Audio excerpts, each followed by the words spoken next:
জন্ম জেলা কোথায়? জন্ম জেলা আমার উত্তরবঙ্গের রংপুর। ওকে, ঠিক আছে। আমরা শুরু করতে চাই যেখান থেকে আপনি বলতে চান, ক্রোনোলজিক্যালি স্টেপ বাই স্টেপ আমরা যাব, ছোটবেলা থেকে যেভাবে। আচ্ছা, আমি ছোটবেলা থেকেই বলতে চাই। আমার ছোটবেলা কাটে রংপুরেই। তো আমার বাবা একজন সার্ভিস হোল্ডার ছিল, গভর্নমেন্ট সার্ভিস হোল্ডার। তো আমরা 4 বোন, আমাদের অ্যাকচুয়ালি ভাই নাই। তো ছোটবেলা থেকেই আমাদের ফ্যামিলিটা কিন্তু একটু রেস্ট্রিক্টেড, মানে আমার বাবা একটু রেস্ট্রিক্টেড প্লাস হচ্ছে রেস্ট্রিক্টেড বলতে মানে কি বলে, মানে কনজারভেটিভ। হ্যাঁ, কনজারভেটিভ। তো আমার স্কুল কাটে রংপুরে। আমি যখন ক্লাস 1-এ ভর্তি হই তখনই আমার বাবা ট্রান্সফার হয়ে রংপুরে চলে আসে, মেইন শহরেই চলে আসে। ইভেন আমার বাবা ওইখানে হচ্ছে পরে আস্তে আস্তে ওখানে সেটেল হয়ে যায় আর কি। তো আমি রংপুরের একটা নামকরা স্কুলেই পড়ি।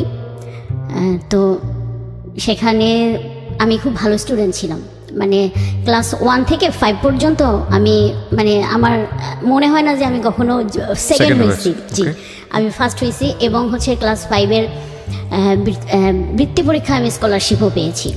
বাট এইটা যে আমি স্কলারশিপটা পাবো আমি কখনো চিন্তা করি নাই, কারণ আমার ধারণা ছিল যে মনে হয় পাবো না। কিন্তু আমার আব্বু সবসময় বলতো যে না, পাবা না কেন। তো সেক্ষেত্রে আমার আব্বুর একটা বিরাট ভূমিকা আছে।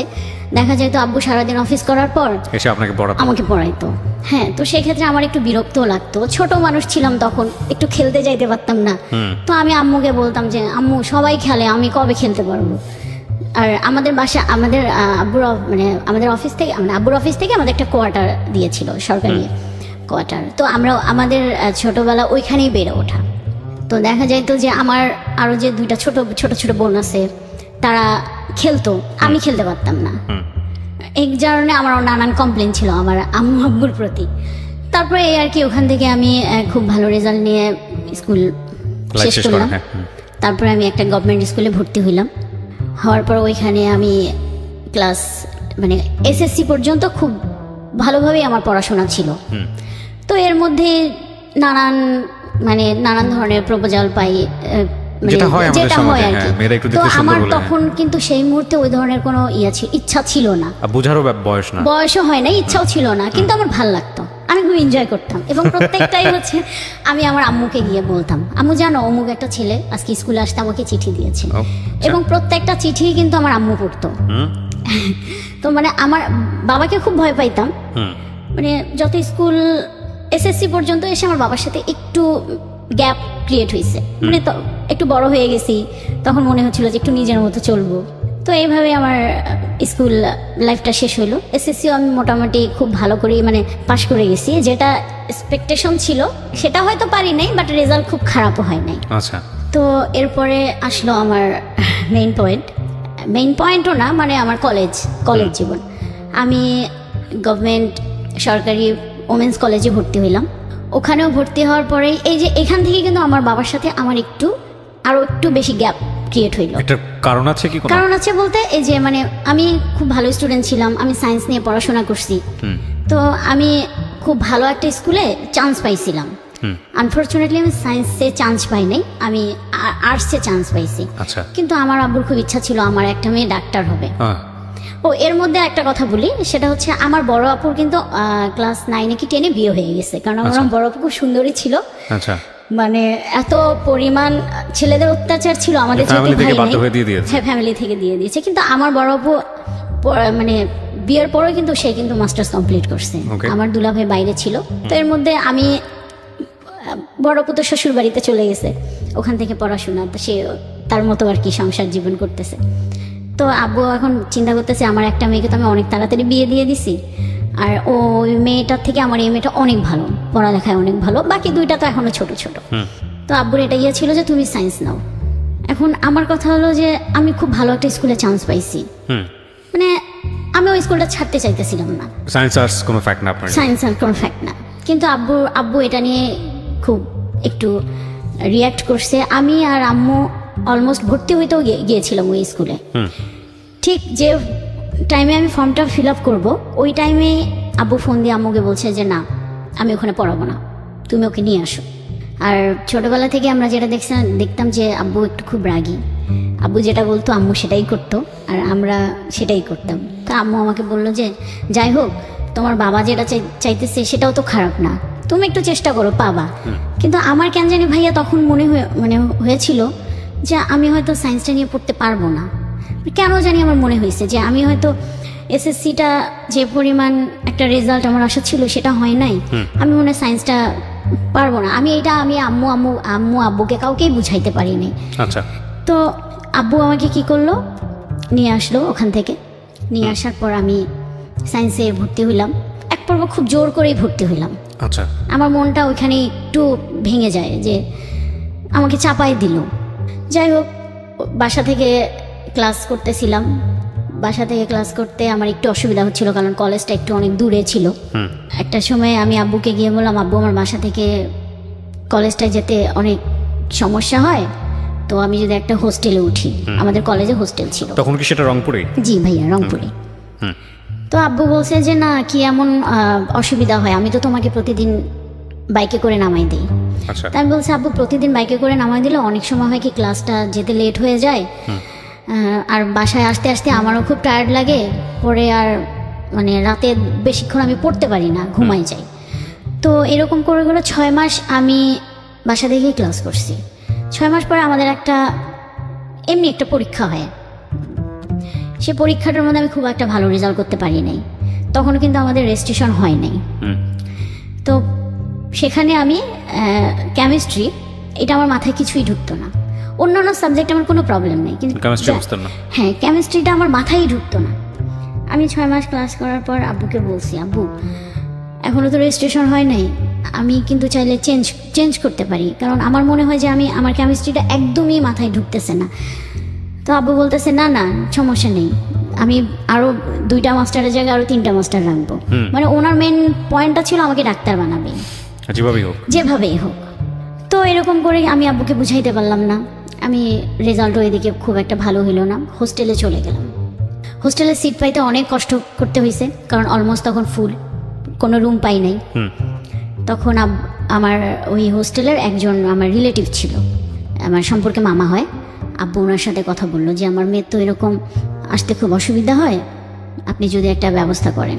পরে আব্বুকে বললো যে ভাই এই মুহূর্তে তো আমরা কোনো রুম দিতে পারবো না, তবে গণরুমে ওকে একটা মানে সিট দিতে পারবো। যখন কোনো একটা রুম খালি হয়ে যাবে, কোনো একটা মেয়ে চলে যাবে, তখন আমরা তাকে সেখানে শিফট করতে পারবো। তো প্রথমে কিন্তু খুব ভালো লাগতেছিল যে হোস্টেলে আসবো, স্বাধীন জীবন, হ্যাঁ খুবই ভালো লাগতেছিল। কিন্তু যেদিন আব্বু আম্মু আমাকে মানে হোস্টেলে নিয়ে আসার পর আব্বু আম্মু যখন চলে গেল, তখন না মনের ভিতরে একটা মানে বাবা মা যে নাই, থাকবে না কাছে, এইটা ফিল করে আমার খুব কান্না পাইলো।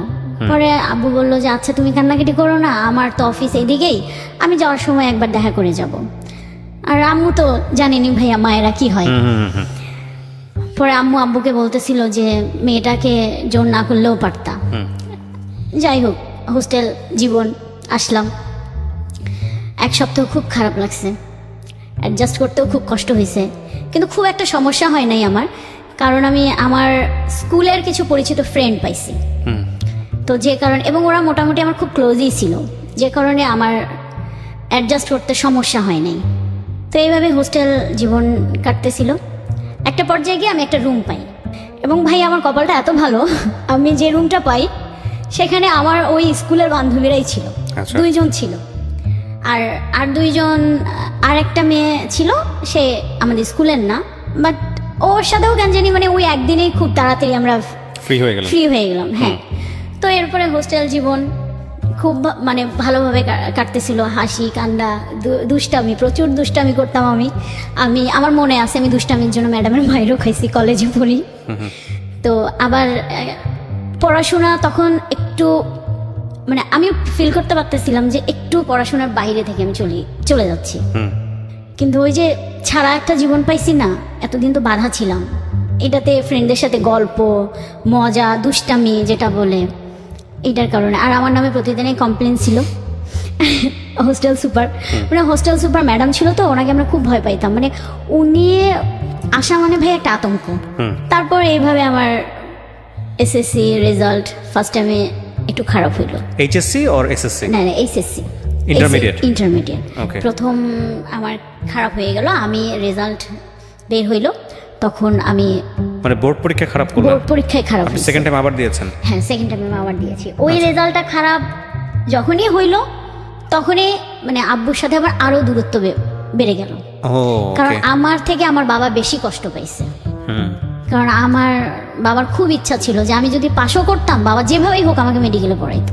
আচ্ছা আচ্ছা, প্রাইভেটে হলেও। এবং রেজাল্ট যখন আসলো, আমরা রেজাল্ট শিট পাওয়ার কিছুদিন পর আমার মার্কশিটটা পাই না, তখন দেখা গেল যে আমি সায়েন্সের যে সাবজেক্টটা কেমিস্ট্রি ফেল করছি। হ্যাঁ, বাকিগুলো আমার মোটামুটি ভালোই ছিল। তো আব্বু ডিসিশন নিল আমাকে কেমিস্ট্রিতে আবারই পরীক্ষা দেওয়া হবে। আমি আব্বুকে তখন বলছি, না আব্বু, তাহলে আমি আর পড়াশোনাই করব না, কারণ আমার মাথায় ঢোকে না। আমার যদি না ঢোকে, আমি নিতেই পারতেছি না, তাহলে আমি কিভাবে পড়বো? তখন যাই হোক, আমার আম্মু অনেক বুঝাইলো। আম্মু খুব সাপোর্ট করছে, এখনও আম্মু খুবই সাপোর্ট করে আমাকে। আম্মুর সাপোর্ট করার পর আব্বু একটা সময় বুঝলো, কিন্তু আব্বুর মন থেকে ওটা আসলো না।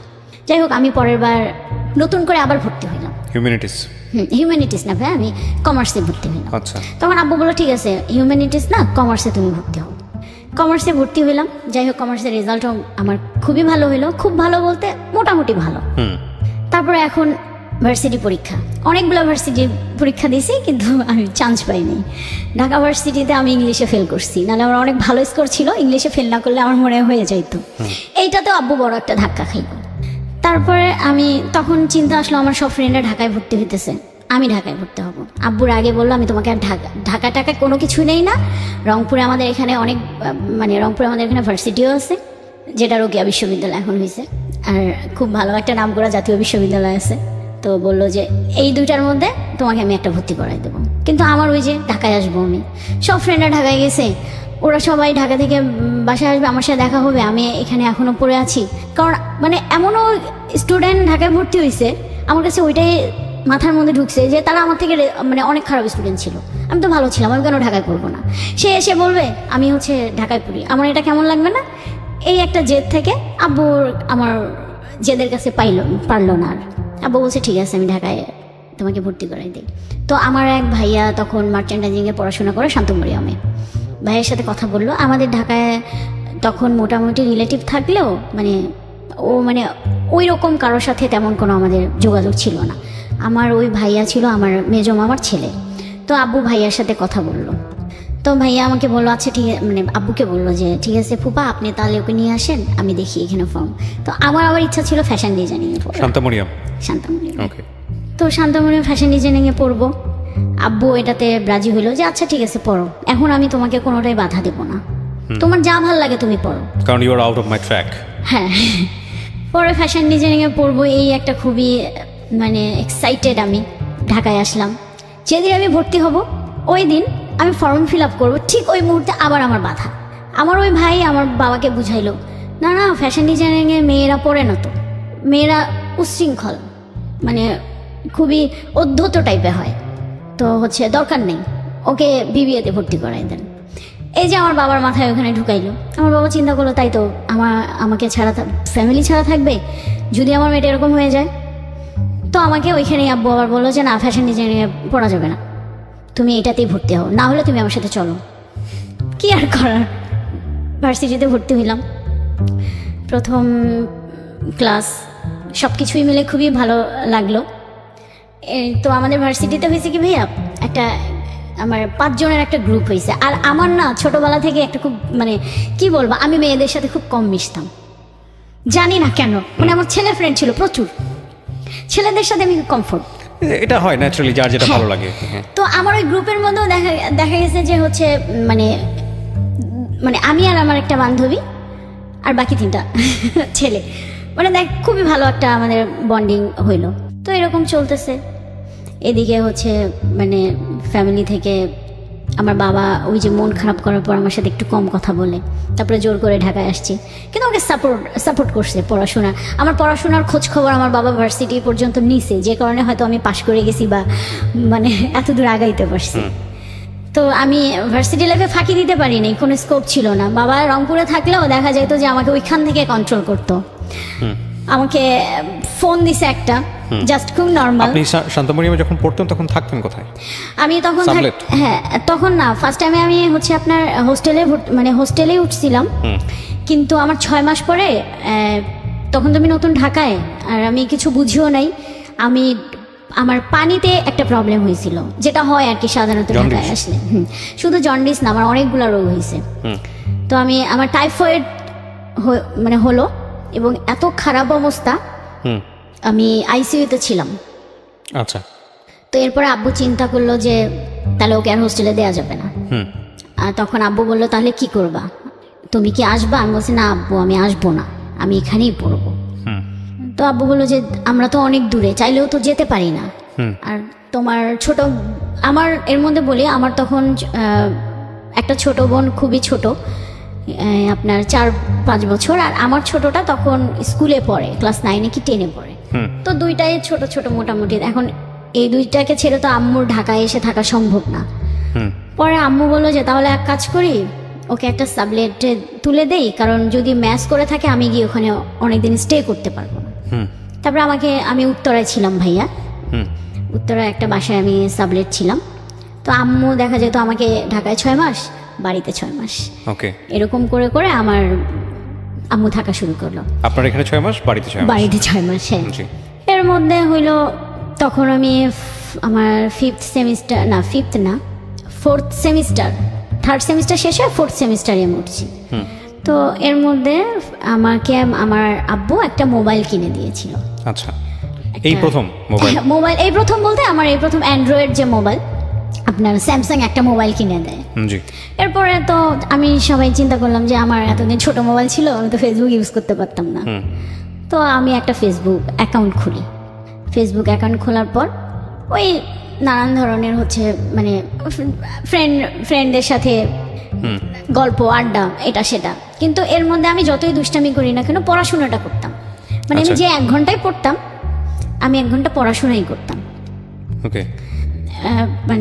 সবার সাথে আড্ডা, আমাদের একটা গ্রুপও হইলো ভার্সিটির। তো এখানে মজা টজা, তো সবকিছু মিলেই ভালো একটা সময়, ভালো আমার মনে হয় সব থেকে বেস্ট সময় আমার ভার্সিটি। হ্যাঁ, 3rd সেমিস্টারে তখন আপনি? হ্যাঁ, 3rd সেমিস্টারে। 3rd সেমিস্টার শেষ হয়ে 4th সেমিস্টারে আমি উঠবো। এর মধ্যে ফেসবুক আমার 3rd সেমিস্টারের পরীক্ষা, আমার ফাইনাল পরীক্ষা শেষ হয়েছে, আমি বাড়িতে গিয়েছি।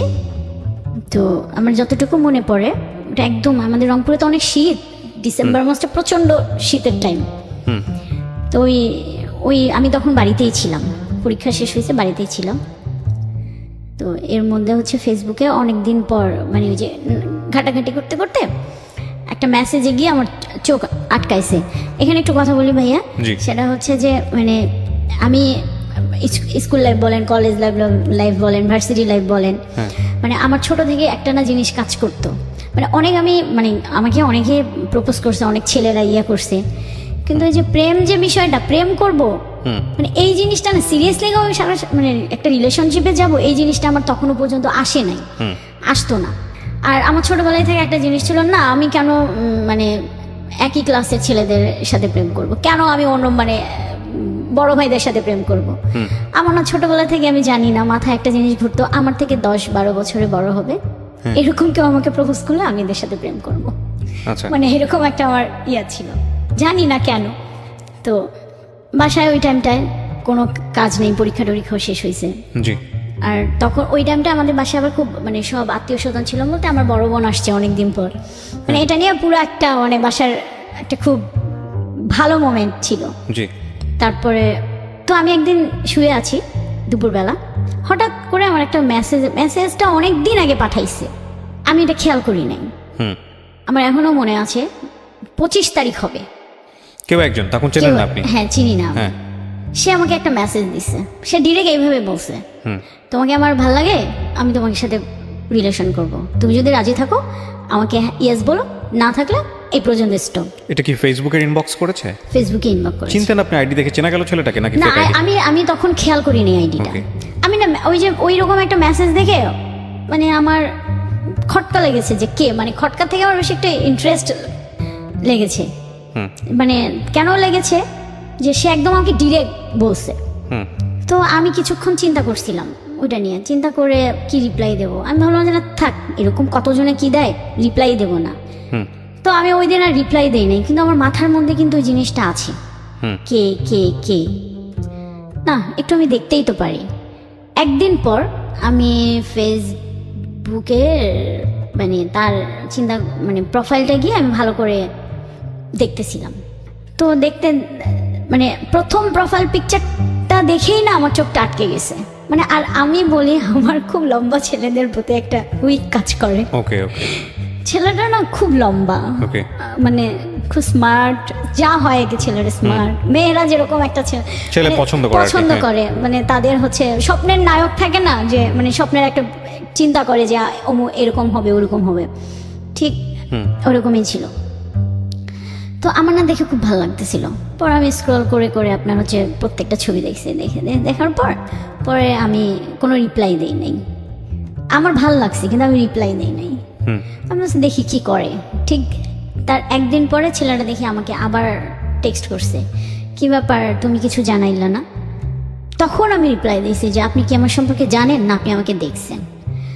তো বলছে যে আমি তোমার সম্পর্কে জানি না, কিন্তু তোমাকে আমি দেখেছি, দেখেই আমার ভালো লেগেছে। আচ্ছা। তো এরপরে আমি মেসেঞ্জারে বেশ কিছুদিন কথা টথা হয়েছে, বেশ কিছুদিনও না, আপনার 25 তারিখেও পাঠাইছে, আর 31 তারিখে গিয়ে মানে ওর সাথে আমার কথা হয়েছে, ফার্স্ট ফোনে কথা হয়েছে। এই কয়দিন শুধু আমাদের মানে মেসেজিংয়ে কথা হইতো। ও আমাকে নাম্বার দিছে, দিয়ে বলছে যে তোমার মন চাইলে তুমি আমাকে ফোন দিও। এর মধ্যে ছেলেটার সম্পর্কে আমি জেনে নিছি যে সে কোথায় থাকে, তার বাসা ঢাকা। সে তখন একটা কোম্পানিতে জব করে, পড়াশোনা শেষ হয়ে গেছে। মানে তার কথা শুনে আমার মনে হলো, মানে ফ্যামিলি ব্যাকগ্রাউন্ড শুনে মনে হলো যে ভালো। তারপরে এই তো একটু একটু করে ভালো লাগা। আপনি জিজ্ঞেস করলেন না ওকে যে ও আপনাকে জানলো কিভাবে? হ্যাঁ, আমি জিজ্ঞেস করছি। তো আমাকে বলছে যে তোমাকে আমি একবার দেখেছিলাম, একটা বিয়েতে আমি দেখেছিলাম, ওনার এক বন্ধুর বিয়েতে সে আমাকে দেখেছিল। তো আসলে বন্ধুর বিয়েতে বলতে আমার এক বান্ধবী ছিল, মানে খুব ক্লোজ না, বাট আমাদেরই ভার্সিটির। তো ওর বন্ধুর সাথে আমার ওই বান্ধবীটার বিয়ে হয়েছে, তো আমি সেই বিয়েতে অ্যাটেন্ড করছিলাম। আচ্ছা। তো এর পরে আর কি সেটা আমি জানতে পাই। যাই হোক, সে হয়তো তার কাছ থেকে শুনেই আমার ফেসবুক আইডিটা নিয়ে বা আমার ওই বান্ধবীর সাথে আপনাকে নক করছে। তারপরে ওর সাথে আমার প্রথম দেখা হয়। মানে প্রথম 3-4-5 মাস খুব ভালো একটা সময় কাটছে, মানে ও খুব টেক কেয়ার করে ইয়ে করে। আমার কাছে মনে হচ্ছিল যে তখন খুব ভালো লাগতো, আবার একটা সময় খুব বন্দিও লাগতো, কারণ প্রত্যেকটা কাজে সে ইন্টারফেয়ার করতো। মানে এখানে গেলে তাকে বলে যেতে হবে, ওখানে গেলে বলে যেতে হবে, মোবাইল কেন, এটা মানে যা হয় আর কি। তো একটা পর্যায়ে সে আমাকে কিছু ইশারা ইঙ্গিতে বুঝাইতে চাইলো যে তার মানে একটা কিছু দরকার বা যে ব্যাপারটা। তখন আমি ওকে বুঝাইলাম যে দেখো, আমি খুব প্রত্যন্ত একটা অঞ্চল থেকে উঠে আসছি, আমি এইভাবে বড় হই নাই।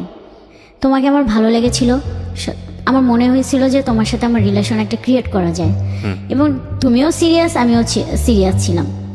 তো ব্যাপারটা হচ্ছে, তো তুমি যেটা করতে চাচ্ছ সেটা এই মুহূর্তে সম্ভব না। আমি খুবই একটা কনজারভেটিভ ফ্যামিলি থেকে উঠে আসছি, তো আমাদের যদি মানে যা হবে বিয়ের পর। কিন্তু সে তখন ঠিক আছে, ওকে আমি তোমাকে একটু পরীক্ষা করলাম, দেখি এখনকার মেয়েরা অনেকে হয়, এইভাবে সে আমার ব্রেন ওয়াশ মানে করতো। সব থেকে ব্যাপার যেটা ভাই আমার জন্য খুবই একটা মানে শকিং একটা ব্যাপার, সেটা হচ্ছে যে ওর সাথে আমার ব্রেকআপ হওয়ার কারণটা হলো, আমার যে খুব ভালো ফ্রেন্ড ছিল, সামহাউ সে তার সাথে কোনো একটা ভাবে কানেক্ট হয়ে যায়। আচ্ছা।